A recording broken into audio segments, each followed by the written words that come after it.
but I think he had a general idea where he wanted to go, and the when Ryan Johnson changed it, feel like he had to do like a major course correct to try to get in the general ballpark of where he wanted to be. And well, I didn't know what to expect from this one. I mean, none of the trailers for any of the new Disney movies, Star Wars movies, really ever got me excited as those two right before The Force Awakens did. So I went opening night. I didn't know what to expect. And of course, by this time, all the reviews had come out and say, "Oh, it's terrible, it's terrible." So I really didn't have that high expectations for it. But it's Star Wars. Unless they just did something radical to completely broke the franchise, I was probably going to enjoy it to some extent, and I did. It's a very fast movie. It doesn't provide room to breathe. I mean, that's something that helped Endgame was its length. It gave it time to breathe, and you could kind of catch your breath, if you will. Where this didn't really do that. It had too much ground to cover. And I honestly think that if J.J. Abrams would have been given the keys to the kingdom, said, okay, make episode 7, 8, and 9, and even if they would have had to have stretched it out to 3 years between them, like they did in both the other trilogies, I honestly think even if it would have had ended up having the same story beats, and they'd have had time to work it out, I think we would have had a very cohesive and an excellent trilogy. But what I would have probably done in this instance, and is I would have made instead of bringing Palpatine back, I would have made Snoke have a clone. Because the way I understand it, Palpatine was basically a clone in this, and his spirit had passed into him. Well, what if we'd have done that with Snoke instead? You'd still had your big bad from the other two movies, and you wouldn't have had people making the argument that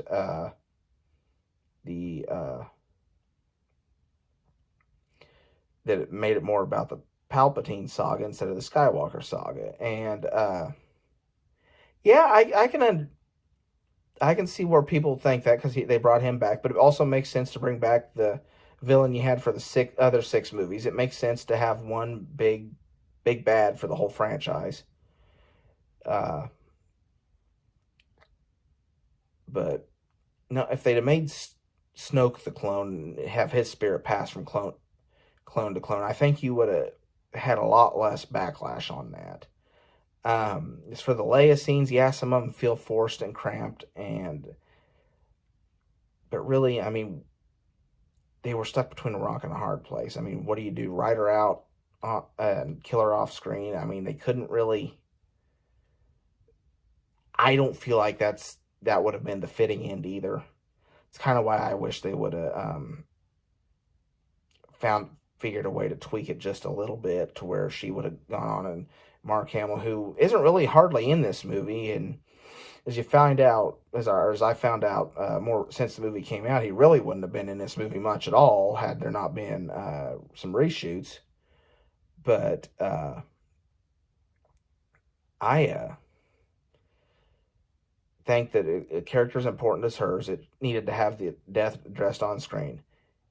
Yes, it's extremely clunky, but again, they really couldn't do just a whole lot with it. The way I look at it is she died trying to reach her son, and her doing that some way brought her back and from the or brought him back from the dark side, and some of her life energy, I don't know, I guess went into him. Like I say, it's clunky, but it could have been a lot worse. Yeah, just like her not. That's just like her not disappearing right after she dies. You're like, okay, but she disappears later. I mean, that's the only explanation I can come up with in my head. But as you can tell, I think about this way too much. But anyway, the ending. I don't have a problem with Ben dying to save Ray. The way he falls over, it was just done a little clunky. I mean, if they, I mean, to me, if even if they'd still had him kissed and he'd just disappeared right in front of her, without falling over, I think it would have been a lot smoother and less cumbersome. But I don't know. Really, my nitpicks with this movie are few and far between. I love seeing him go back to the chunk of the Death Star on Endor and play the music cues. And the music's something I want to talk about here in a minute. Play the musical cues from Return of the Jedi. And yes, there were throwbacks, but I mean, the way people freaked out about The Last Jedi, there had to be some kind of nostalgia buttons to push. They want to try to reel people back in, and it's a Pandora's box. I really don't. They were in the no-win scenario. There was going to be a section of crowd that you couldn't please no matter what. As for Rey being a Palpatine, well, again, if they'd have made Snoke the big bad, just been a clone, you could have theoretically gotten rid of that, I guess. But I didn't have a problem with it. I know some people really did, but I don't know. It is what it is. Just like the end where she said Rey Skywalker there at the end. I mean, it was fine. I mean, could they have handled it just a little bit better? Yeah. But then again, I think they'd had a lot fewer people mad at him had Ben survived and Ray passed on. The musical score itself, John Williams as usual, did an outstanding job. He is one of my favorite film composers of all time, hands down, probably the most favorite. The music is, as it is in all three trilogies, one of their strongest suits. However, that is one area I prefer the prequel trilogy in, because the prequel trilogy you had three key themes that you could hum. That, not that you can't hum Rey's theme or Kylo Ren's theme or any of that, but you had Duel of Fates, Across the Stars, and Battle of Heroes, and those songs stick with you. I didn't feel like they had any strong individual themes like those did, but what they had worked. Rey's theme works really well. The Kylo Ren theme, which is, of course, is inverted there after he turns back to the good side, is the way they inverted it. It works really well. And I do think it's kind of neat, like I say, the callbacks that Williams brought back in Episode 9. He played so many cues from the old one. He played the exact same cue from when Yoda lifted the X-Wing out, when Luke's Force Ghost lifts it out. And he, of course, when they're on the Death Star, they play Vader being unmasked and everything. It all just, the music is always, John Williams' music is always going to be a strong point in the movies he composes, and these are no different. So the music, it gets an A from me. Even like I said, I prefer the music in the prequels. I had no problem with this. But in the end, am I disappointed in the way the sequels went? Not really. I mean, considering before Disney bought them, I didn't think I was ever actually going to see a good Star Wars movie again. I'm happy with the way it went. I know a lot of people don't like it, and that's fine. Like I said, that's part of what makes the world go round. For the box office fall off, I don't know. I can see this as being one of two ways. Number one, The Force Awakens hit it perfectly. You had the original cast coming back. It had been 10 years since you'd had Star Wars movie. I'm not counting the Clone Wars cartoon movie. That's not something I'm talking about. But you had the perfect storm. and you reached almost $1 billion domestically and $2 billion overseas, but that's not where I'm going with this.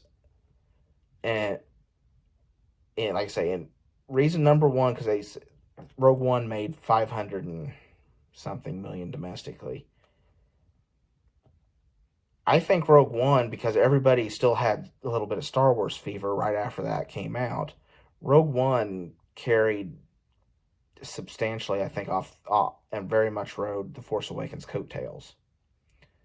The Last Jedi opened to, at the time, was the second biggest opening weekend of all time, before the two Avengers movies have passed it since. But the fact that you can interpret that in many ways. One, you no longer have, since you killed off the Harrison Ford character, you no longer have the three stars from the original trilogy coming back. You had so many questions built up from the first movie, The Force Awakens, that you still had, in a way, that opening weekend, I think, was still riding on The Force Awakens coattails. My question is, because it dropped off, and then of course we know what the Rise of Skywalker dropped again. How much is, when you're not talking about the pent-up nostalgia of having the original cast back, if you get rid of that, is the carrying capacity of a Star Wars movie more in that $500 million range? And I honestly think that it probably is. And like I said, you caught the perfect storm with that, with The Force Awakens. And that was more the anomaly instead of the rule. You know, and I guarantee you that most franchises would be ecstatic if they could hit 500 million domestically, even with a movie that had a 50% Rotten Tomatoes score, when like The Rise of Skywalker had. But I mean, that's honestly what the path I think happened. Of course, the other is that you know, Vader carried Rogue One to the numbers it did, even though he was in it sparingly, and it wasn't riding the coattails, and it was a much slower, because it opened to 150 million opening weekend. I mean, it was 70 million less than The Force Awakens. Yeah, I honestly just think that it didn't. That's why I think it rode the coattails too, because there are several people I talked to that didn't live on the internet and find out stuff, that didn't realize this is not Episode 8. This is how they stole the plans to the first Death Star. There's a lot of people that didn't realize that until they watched it, and I mean, which is fine. A lot of people still enjoyed the movie, but I mean, I think that's a lot of where the confusion came. Solo.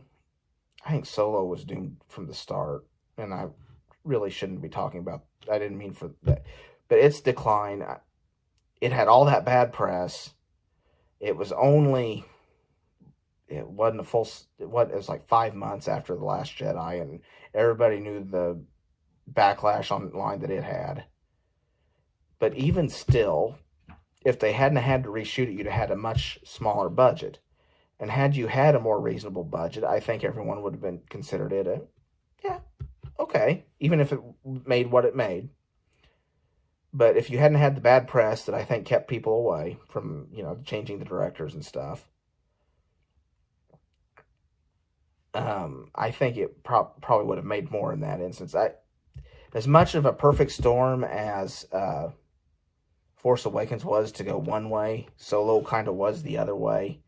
And really, that's on Disney. I mean, they hit it perfectly the wrong way, but that happens sometimes. But for the movie itself, you'll have to wait for my review on that specific thing to find out. But then the Rise of Skywalker, if you're following that second line of thought, dropped from The Last Jedi because it was alienated most of your fan base, which you may have, you may not have. And, a lot of people say, oh, well, look at, Last Jedi opened 220 million, and then it struggled to, it was only made like 620 or something like that was its final box office tally, where the Force Awakens, opened to 247, I think, and went on to 900 plus. I think there was a lot of factors, like I say, that approved that, but a lot of people say that it opening and then trailing off so fast was proof that people hated The Last Jedi. I honestly just think that Force Awakens was a one-shot anomaly, and I think it's more everything was riding the coattails of it, and then you see, The Last Jedi feels very different from The Force Awakens. And, anybody that had all the good feelings and everything that remember, it didn't quite have the same feeling. And that's fine. That doesn't make it good or bad. But it also came out earlier, so you still had kids in school. So that kind of bogged things down. And you had The Force Awakens had no competition. Last Jedi and Rise of Skywalker did. They both had Jumanji movies, which, again, I'll talk about those in another review. But for what there was competition, and it pulled it down. I don't think it's you killed the Star Wars base. I think the Star Wars base is what it always was. You just had this huge fan anticipation build up, and it took off like crazy. And for whatever reason, it didn't last. But let's face it, going in, there wasn't any way Last Jedi was going to make 900 million. And people after the opening weekend were thinking 800 plus. It wasn't going to happen. But like I say, most movies to make 500 million plus domestically most movie franchises would love to be there. And, I don't think, like I say, I don't think they got rid of the demand. I think they hit a home run with Force Awakens because the conditions were perfect, and the conditions haven't been as perfect since. And Rogue One doing so well kind of rode on its coattails. And Last Jedi, to an extent, inflated it a little bit. But Last Jedi, if even, say you would take the Phantom Menace was the highest grossing movie of the prequel trilogy. And you had the anticipation build up from that one.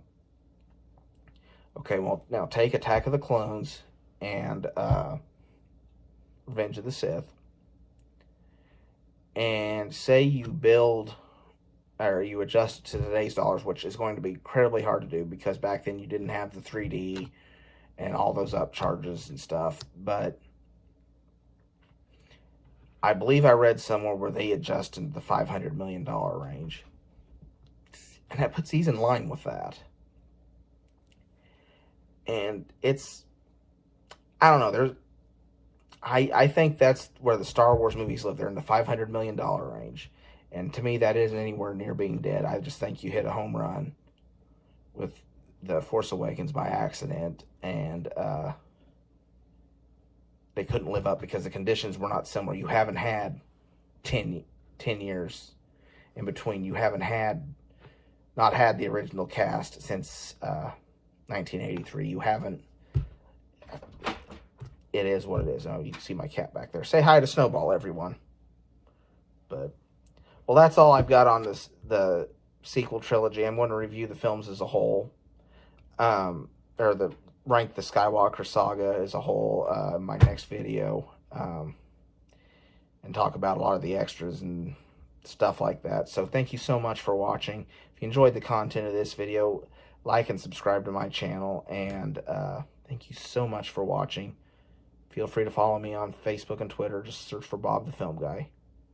This is Bob, signing off.